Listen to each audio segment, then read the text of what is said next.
अस्सलाम वालेकुम जी, मेरा नाम आमिर बिलाल है। नाजरीन, पल पल बदलती सूरत हाल में आपको अपडेट करूंगा कि बिल आखिर इसराइल की जानिब से भी अपनी स्ट्रेटेजी को चेंज करने का ऐलान किया गया है। और जो पर्सनल मीटिंग्स हैं,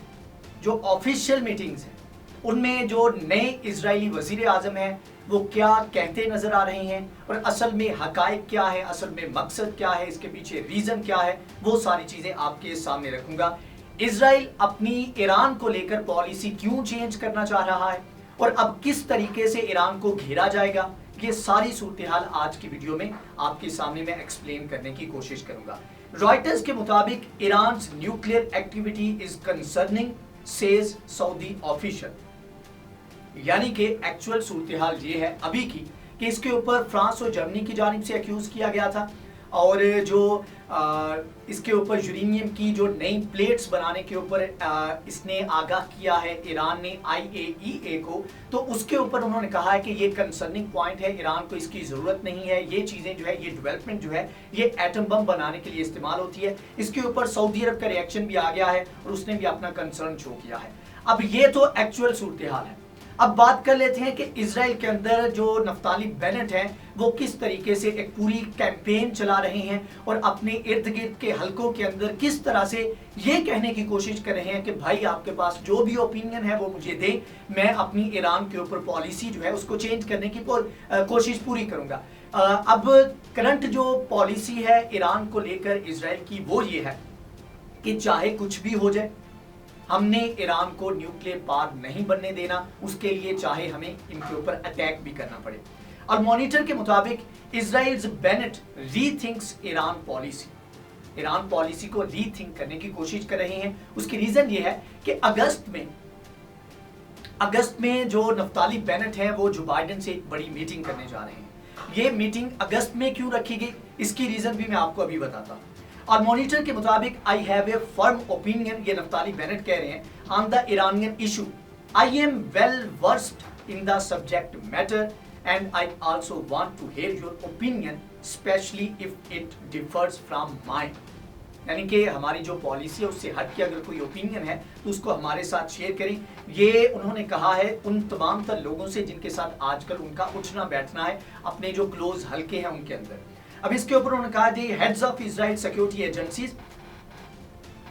government officials and serving and former diplomats, he has been repeating his message in private meetings and in larger forums। यानी कि तमाम ये मीटिंग इन तमाम तर लोगों के साथ जो है ये मैसेज रिपीट करते हैं कि अगर आपकी ईरान पॉलिसी से हट के जो कि अभी इजराइल की पॉलिसी है, आपकी ओपिनियन है तो उसके ऊपर हमें जो है वो बताओ ताकि उसके ऊपर हम जो है फार्मुलेट करें अपनी पॉलिसी को। अब यहाँ पर जो मकसद है जो कि वैसे बताया जा रहा है वो ये है कि जो ग्राउंड रियलिटी है, क्योंकि एक बड़ा बैकलैश पूरी दुनिया की तरफ से देखने को मिला और पूरी दुनिया इस बात के ऊपर कायम है, इस ओपिनियन रखती है कि 2015 का जो न्यूक्लियर डील थी उसके ऊपर वापस जाना चाहिए सिवाय इजराइल।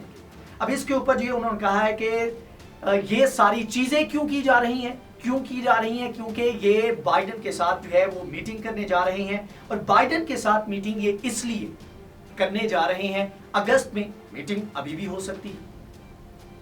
अभी मीटिंग जो है वो क्यों नहीं की जा रही, क्योंकि उसकी रीजन ये है कि इस वक्त हसन रूहानी जो है वो ऑफिस में है और इब्राहिम राइसी, हसन रूहानी की बात की जाए तो उनके अगेंस्ट जो है कोई इस तरह की चार्जशीट नहीं, क्योंकि 2015 के बाद से सारी डील को उन्होंने ईरान की तरफ से जो है फैसिलिटेट किया। दूसरी जानिब जो इब्राहिम राइसी हैं उनका एक हार्ड किस्म का स्टांस भी है और उनके खिलाफ एक सो कॉल्ड चार्जशीट भी है कि 1980 में उन्होंने जो मैस मर्डर सो कॉल्ड, जिसको UN और दीगर इदारे कहते हैं, तो मैस मर्डर जो था उसमें फैसिलिटेट किया था इब्राहिम राइसी ने। अब इब्राहिम राइसी अपना मौक़िफ़ इसके ऊपर दे चुके हैं कि वो अपने करोड़ों अवाम की हिफाजत के लिए जो डिस्टर्बेंस पैदा करने वाले एलिमेंट थे उनके खिलाफ जो है उन्होंने ये इक़दाम उठाए और राइटफुली अगर दोबारा ये इक़दाम उठाने पड़े तो वो ये कदम भी उठाएंगे। अब इसके ऊपर ये कोशिश ये इसलिए कर रहे हैं क्योंकि जब इब्राहिम राइसी आएंगे तो उनके ऊपर जो है अब नई पॉलिसी जो बनाई जा रही है। अब यहाँ पर कोई ये गलतफहमी में मुब्तला ना हो कि इजराइल जो है इस चीज़ की हमायत करेगा कि अच्छा चलें यहाँ 2015 की जो डील है उसकी तरफ आप वापस चले जाए और अमेरिका के साथ गुडी गुडी हो जाएगा, ऐसा नहीं है। बल्कि वो एक चार्जशीट ईरान के खिलाफ, इब्राहिम राइसी के खिलाफ जो है वो पेश करना चाहते हैं अमेरिका के पास, ताकि अमेरिका को कन्विंस किया जा सके कि ये देखिए ह्यूमन राइट्स की ये वायलेशंस है और इसके खिलाफ आपको एक्शन लेना चाहिए। अब इसके ऊपर जो है वो डायरेक्टली जो है ईरान की प्रॉक्सीज को निशाना बनाएंगे, इब्राहिम राइसी जो है उनका बैकग्राउंड है उसको पकड़ेंगे और इसके ऊपर जो एक पूरी कैंपेन चलाई जाएगी कि देखें ये ह्यूमन राइट्स की वायलेशन करते हैं, इनके ऊपर सवाए इसके कि इनके ऊपर बराह रास्त अटैक किया जाए, इसके अलावा और कोई ऑप्शन नहीं है।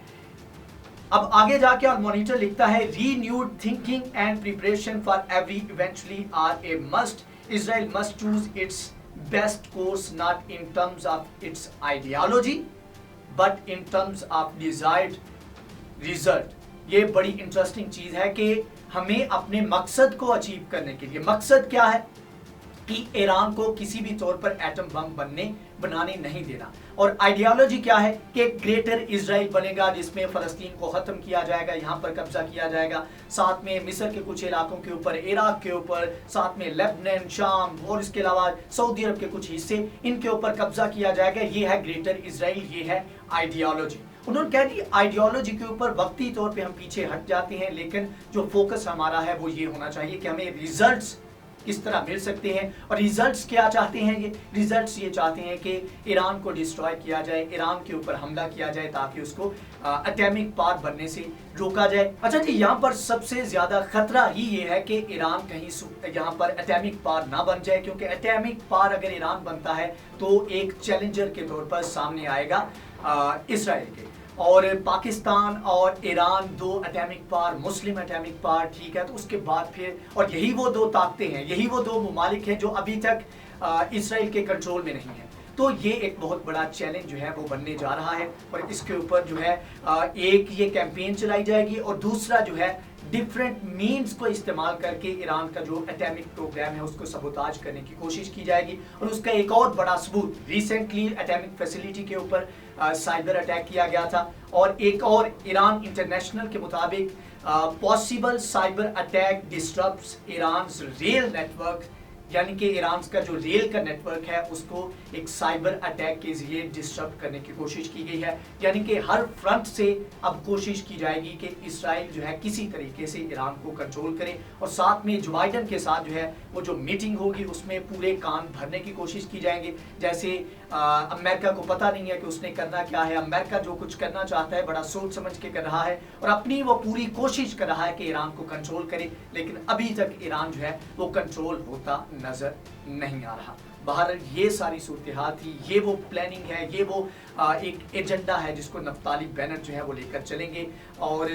मजीद एक लीथल किस्म की जो आगे आने वाले वक्त में ईरान और पाकिस्तान और दीगर जो मुस्लिम ममालिक हैं उनके खिलाफ स्ट्रैटेजी हमें इन ममालिक की जानिब से देखने को मिलेगी। बहरहाल आज की वीडियो से इतना ही। अगर ये वीडियो आपको पसंद आई है तो इसको लाइक करें, शेयर करें, हमारे चैनल को सब्सक्राइब करें। नेक्स्ट वीडियो में हाजिर होंगे, तब तक के लिए अल्लाह हाफ़िज़।